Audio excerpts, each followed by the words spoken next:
Good evening, everyone. Welcome to NTD Tonight. I'm David Zhang. Here are today's top stories. Lawmakers in Congress reacted to FBI Director Christopher Wray's testimony on the attempted assassination of former President Trump. Israeli Prime Minister addressed Congress earlier today. More on what he said. We'll also take a closer look at what Wray told lawmakers about the shooter and his motive. First up, FBI Director Christopher Wray faced questions from Congress today over the attempted assassination of former President Trump. Wray appeared before the House Judiciary Committee to answer questions about the FBI's investigation of suspected shooter Thomas Crooks. And on Capitol Hill, NTD's Washington correspondent Jack Bradley spoke to several members of Congress about how they felt about FBI Director Wray's testimony. I think clearly there were some lapses, but we'll find out more. I think it was right that, what's her name, Cheadle resigned. But I think the FBI is doing what it can. He appears to be trying to be very forthcoming about what they've found out with respect to the shooting in Butler County, within the bounds of trying to make sure they don't mess up their investigation. These kinds of hearings are meant to make sure that we, as a federal government, are doing the best job we can to protect our candidates, both sides of the aisle. Our democracy depends on it. We have to make sure we have the trust of the people, trust of the nation to make sure democracy works. And as far as the local law enforcement, what they told you personally, what were they saying? Not enough communication, not enough coordination. And my line of questionings, I try to again emphasize that I was told by some of the locals quietly, they weren't sure what was going on. And that's not a good statement. I'll just say violence has never been the answer, and I don't think political parties should be relevant here because it's clear that this did not have to do with political party. The FBI has been handling this investigation with professionalism, and Director Wray has been incredibly forthcoming. While I may not like everything that the FBI does, and I've certainly criticized surveillance and other things, surveillance of American citizens, I also think it is important to have an agency, a law enforcement agency that is not subject to the whims of the president and is actually politically independent and can follow investigations to the conclusion. What else can be done by the FBI to prevent future acts of violence like this? They can just have their intelligence extensive to try to find out if there's somebody out there trying to plan something. As the FBI continues its investigation into the assassination attempt of former President Trump, there are many unanswered questions left to be resolved. Reporting from Washington, D.C., Jack Bradley, NTD News. Israeli Prime Minister Benjamin Netanyahu addressed a joint session of Congress today. He highlighted the importance of bipartisan support for Israel, which he called an irreplaceable ally to the U.S. We meet today at a crossroads of history. Our world is in upheaval. In the Middle East, Iran's axis of terror confronts America, Israel, and our Arab friends. This is not a clash of civilizations. It's a clash between barbarism and civilization. Netanyahu's visit has sparked controversy due to concerns over Israel's actions in Gaza. Over dozens of lawmakers, including Vice President Kamala Harris, didn't attend his speech. President Biden will meet with Netanyahu at the White House tomorrow to discuss Gaza ceasefire progress and a hostage release. The White House said Vice President Harris will also meet with Netanyahu on the same day but separately. Netanyahu is scheduled to meet with the former President Trump at Mar-a-Lago on Friday morning. A new poll sheds light on a race rocked by President Biden's sudden departure. In the NPR PBS News Marist College poll released yesterday, Trump leads Harris 46 to 45%. 9% are undecided. Independents break 46% for Trump to 32% for Harris. 21% are undecided. In a multi-candidate field, Harris and Trump tied at 42%, while independent candidate Robert F. Kennedy Jr. received 7%. In a Reuters Ipsos poll conducted this week, Harris opened up a 2-point lead over Trump. Harris led Trump 44% to 42% in the national poll. That's within the 3% margin of error. More on the investigation into the assassination attempt of former President Trump. Congress today held the third of 3 hearings. The FBI director told the lawmakers what we know about the shooter and his motive. NTD's Arian Pastar has the highlights. FBI Director Christopher Wray testified before the House Judiciary Committee on Wednesday. Now, among other things, lawmakers tried to find out why the shooter tried to kill former President Trump and what the FBI knew about him before the incident happened. Here's how it went. There doesn't seem to be a whole lot of rhyme or reason to it so far. Wray told lawmakers that the FBI is currently looking into the shooter's personal devices, his social media accounts, and more. So far, without much success. We do not yet have a clear picture of his motive. You might see a manifesto, things like that. We're not seeing that yet, but we are digging in hard because this is one of the central questions for us. Wray explained why the FBI didn't make much progress yet. He says that even after they got their hands on the phone, new challenges popped up. It turned out he was using some encrypted messaging application. And again, the same question relative to the bombs: was this pretty sophisticated, or is this is the kind of the norm you see with folks like similar situation? How would you describe on this subject? I would say this has unfortunately now become very commonplace, and it's a real challenge for not just the FBI but state and local law enforcement all over. Another pressing question is what the FBI knew about the shooter before the incident happened. Florida Republican Matt Gaetz questioned Wray on that. We did not have any information about the shooter. He was not in our holdings before the shooting. No communication in any chat rooms, no CIs or confidential human sources have any interaction with? No, we've run a thorough search for the subject through all of our holdings, and he was not in them anywhere. Wray made clear that investigations are still ongoing and that the FBI will disclose more information as the probe continues. Arian Pastar, NTD News. During a hearing yesterday, a clearer timeline in the assassination attempt began to emerge. Police shared new details on what they saw that day and how they responded. Here's the story. The Committee on Homeland Security will come to order. At a hearing in front of the House Homeland Security Committee, Pennsylvania State Police Commissioner gave his version of what happened on July 13th. Colonel Christopher Paris said local officers identified the shooter, Thomas Crooks, and became concerned when they saw him use a rangefinder. He said a member of Pennsylvania State Police inside the command post received the information and relayed it to the Secret Service via text message. On Monday, Secret Service Director Kimberly Cheeto faced harsh scrutiny from lawmakers for failing to stop the attempted assassination. In her testimony, Cheeto said the Secret Service deemed Crooks suspicious about 20 minutes before the shooting. She resigned from her position after she testified to security lapses at the rally. Colonel Paris said 2 emergency service officers left their posts to follow Crooks. Video presented by lawmakers showed the officers would have had a clear view of the position from which Crooks fired at Trump from their original location. Paris said the shooter spent about 3 minutes on the roof before firing 8 shots into the rally. Paris said a police area commander told him the rooftop could be a potential issue 2 days before the rally. He said Secret Service agents told the commander the Butler County Emergency Service Unit would secure the building. During her hearing, Cheeto said the roof was not manned because there were security concerns about it being sloped. Newly released body cam footage from one officer shows Secret Service and law enforcement discussing a sniper who spotted Crooks. They say the sniper sent them a photograph of Crooks before the shooting. All right, so if you go to that window that's open and yell for... That's the sniper that sent the original pictures and seen him come from the bike and set the book back down and then lost sight of him. Okay. He's the one that sent the pictures out. I don't know if you got the same ones I did. I think I did, yeah. Retired U.S. Navy captain and national security analyst Armin Kurdian spoke to NTD Tuesday. He suggested a communication breakdown between local law enforcement and the Secret Service may have led to a lack of response.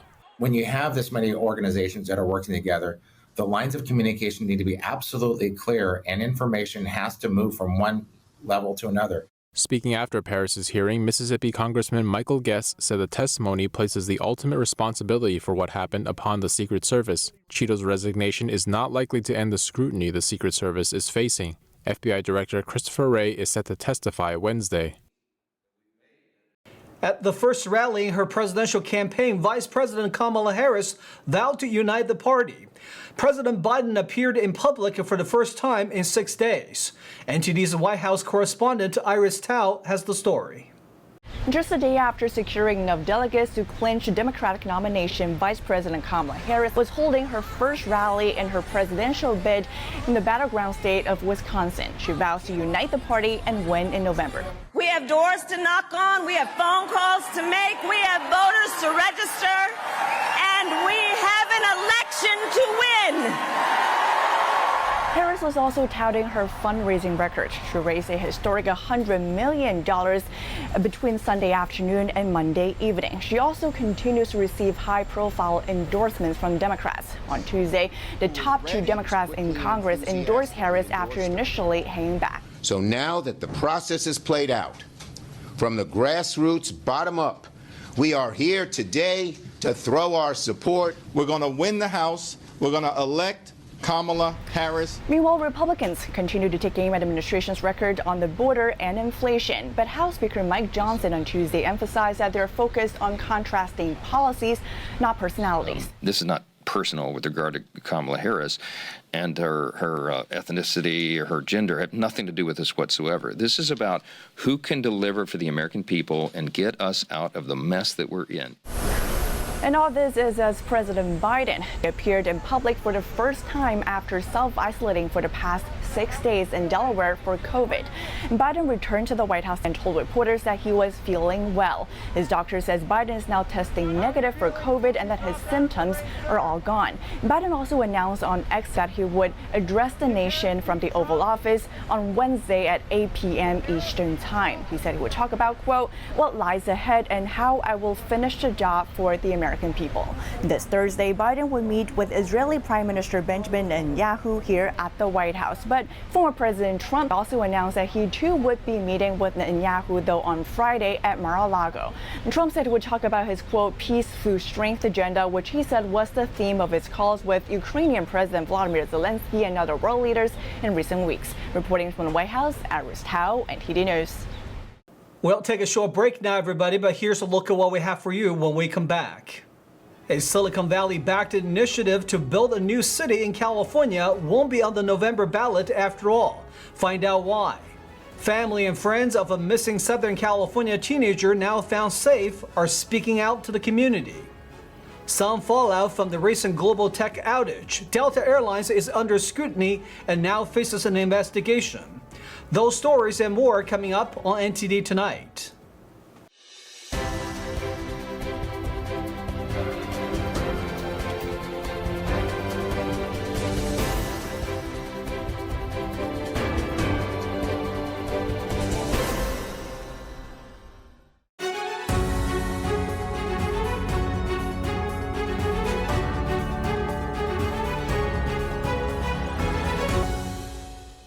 Welcome back to NTD Tonight. I'm your host, David Zhang. A Silicon Valley-backed initiative to build a green city for up to 400,000 people in the San Francisco Bay Area won't be on the November ballot after all. County officials say it would be too costly and asked the project organizers to provide a plan to prove it's feasible. The California Forever campaign qualified for the ballot in June. But a Solano County report released last week raised questions about the project and concluded it, quote, may not be financially feasible. The measure would have asked voters to allow urban development on 27 square miles of land between Travis Air Force Base and the Sacramento River Delta city of Rio Vista, currently zoned for agriculture. The land use change is necessary to build the homes, jobs, and walkable downtown proposed by Jan Sramek, a former Goldman Sachs trader. In a joint statement, Chair of the Board of Supervisors Mitch Mashburn said, delaying the vote also creates an opportunity to take a fresh look at the plan and incorporate input from more stakeholders. He also asked the new city CEO to prove how it will provide water, solve transportation challenges, and pay for billions of dollars of infrastructure without increasing taxes and while delivering a net tax surplus to the county. California Forever said project organizers would spend the next 2 years working with the county on an environmental impact report and a development agreement. Ceramic said, in the upcoming weeks, we will launch a series of community workshops to help design the community benefits, including down payment assistance, training funds, and small business grants, and to hear any other suggestions for improving the plan. The project faces opposition from conservation groups and some local and federal officials who say the plan is a speculative money grab rooted in secrecy. The Solano Land Trust, which protects open lands, said in June that such large-scale development will have a detrimental impact on Solano County's water resources, air quality, traffic, farmland, and natural environment. Ceramics said he hoped to have 50,000 residents in the new city within the next decade. The proposal included an initial $400 million to help residents buy homes in the community, as well as an initial guarantee of 15,000 local jobs paying a salary of at least $88,000 a year. And now some fallout from the recent global tech outage. Delta Airlines is under scrutiny. Airline regulators have opened an investigation into the Atlanta-based carrier. NTD's Daniel Monahan has more on the inquiry. Delta was still struggling to restore operations on Tuesday. That's more than 4 full days after a faulty software update caused technological havoc worldwide, disrupting global air travel. Transportation Secretary Pete Buttigieg announced the Delta investigation on X on Tuesday. He says the goal is to make sure the airline is following the law and taking care of its passengers during continued widespread disruptions. Delta and its Delta Connection partners had canceled nearly 500 flights by midday Tuesday on the East Coast. That's about 2/3 of all cancellations in the country. Buttigieg says the things he's hearing about Delta's customer service are troubling. People having to sleep on airport floors, even accounts of unaccompanied minors being stranded in airports, unable to get on a flight. The Transport Secretary says Delta's handling of communication issues leaves much to be desired. When we hear about hour after hour on hold, even if you're using that chat function, it's taking hours to get a response. Buttigieg says he's heard reports of a line of over 100 passengers Waiting to talk to one customer service agent who's there to handle their vouchers and refunds. The outage began Thursday night into Friday morning after a faulty software upgrade from cybersecurity company CrowdStrike to more than 8 million Microsoft computers around the world. The Atlanta-based carrier has canceled more than 6,600 flights since the outage started, far more than any other airline. Delta's meltdown mirrors that of Southwest Airlines, which canceled nearly 17,000 flights over 15 days in December 2022.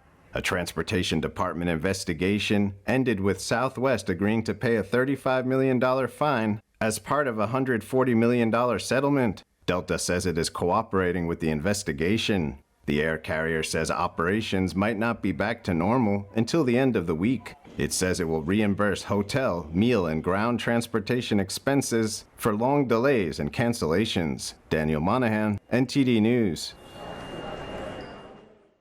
A 15-year-old girl who has been missing for 1 week was found safe with the help of local police in Glendale, California. Now family members and friends are speaking out on the disappearance. NTD's Christina Corona gives us the latest update on the story. Allison Chow was located with the help from the Glendale Police Department on Tuesday. During a press conference, her father, Jeffrey Chow, expressed gratitude to friends and the community for their help in finding his daughter. We've been really worried about where she's been, and, you know, we really appreciate what everybody's done and helped out with. I just want what's in the best interest of Allison at this point. Allison was found outside ABC7's news office at 9:30 a.m. What is undisputed factually is that she left on her own accord on her bicycle. He stated there was no indication of a kidnapping and mentioned that Allison didn't have her cell phone, debit card, or keys, which had an AirTag with her. Allison was leaving her father's house to visit her aunt in San Gabriel, but she never showed up. The family attorney stated that the mother has sole legal custody of Allison for mental health reasons, while the father retains joint custody. As of last week, physical custody was granted to mother on a temporary basis. However, Allison's friend stated he knew Allison was having issues at home. She does not enjoy the presence of her mother. She's like what that video showed online. She said that she doesn't feel safe. She would definitely run away from home if she was to be forced into the care of her mother, especially if they were going to put her someplace she doesn't want to be. I know everything, and my dad knows everything. And we are going to do the best to help you, Allison. Allison's aunt also shared her thoughts on her disappearance. The system has failed her. We are hearing that this is a child who would never do anything like this. She is a good kid. She is a smart kid. She's a kind kid. She would never do anything like this. So I need the community to make sure that we fight for her and we make sure that her voice and her story is heard. Changes need to be made. People need to be held accountable. This is not acceptable. Allison's disappearance is still under investigation. Christina Corona, NTD News. A portion of Yellowstone National Park is closed after an eruption yesterday. Debris was sent about 100 feet into the air. An eruption of steam in a Yellowstone National Park geyser basin sent people scrambling for safety. A video clip has been circulating online of the incident. Large rocks shot into the air, highlighting a little-known hazard that scientists hope to be able to predict someday. Thankfully, the hydrothermal explosion on Tuesday at Biscuit Basin caused no injuries, but it destroyed the wooden walkway after sending debris about 100 feet into the air. The park here in Wyoming has many geysers and hot springs, attracting millions of tourists each year. The U.S. Geological Survey says hydrothermal explosions are violent and dramatic events resulting in the rapid ejection of boiling water, steam, mud, and rock fragments. It can reach heights of over 1 mile high. Explosions occur where shallow reservoirs of near boiling point fluids underlie thermal fields. These fluids can rapidly transition to steam if the pressure suddenly drops. Some explosions erupt like clockwork and understood by scientists, but this one is apparently less common and understood. Scientists are trying to change that with a monitoring system to measure seismic activity to signal an eruption. Yellowstone said the explosion does not reflect a change in the volcanic system, which remains at normal background levels of activity. Stay tuned for China in Focus with Tiffany Meyer coming up next. Protesters scuffling with the police officers in different parts of China. Those seeking justice range from drivers to online retailers and would-be homeowners. More on what triggered the protests, more on China in Focus with Tiffany Meyer at 9:30 p.m. Eastern. And that's all we've got for you tonight. We'd like you to join us again on NTD Tonight every weekday at 9 p.m. I'm David Zhang. Have a wonderful evening.